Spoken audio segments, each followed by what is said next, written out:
According to a study recently published in Earth and Planetary Science Letters, a huge deep Earth area around the size of Mexico has been mapped by seismic sensors and could cause environmental damage in the near future.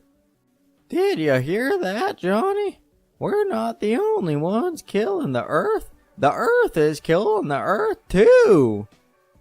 This area of molten carbon covers 700,000 square miles and is part of the upper mantle of the Earth's interior, which is the region where solid carbon melts and produces CO2 and other gases. All that is roughly 217 miles beneath the Earth's surface in western US. This study, conducted by Royal Holloway University in London, said the researchers used 583 seismic sensors to measure the Earth's vibrations to create a picture of the area deep subsurface. They believe that the CO2 in the Earth's upper mantle is said to be at about 100 trillion metric tons. Now, if you compare that to the global carbon emission in 2011, which was around 10 billion metric tons, that's 10,000 times as much CO2. Holy shit! Did you hear what the smart guy be saying, Johnny? That'd be a lot of CO2! The reaching of molten carbon is dangerous because volcanic eruptions will cause the reservoir to make its way to the surface. And according to lead researcher Dr. Sash Madrumder, forgive me if I say your name wrong, but one important mechanism by which carbon sinks into the mantle via a subducting oceanic plate can make its way back to the surface is by arc volcanism. Arc volcanism returns between 30 to 40% of the total subducted carbon back into the atmosphere.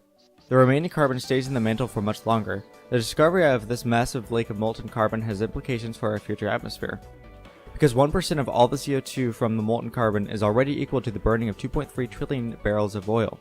And since the surface of the molten carbon is caused by the volcanic eruptions, Yellowstone will be watched closely, like a vulture waiting for its prey to keel over and die, because Yellowstone is one of the places that the molten carbon covers.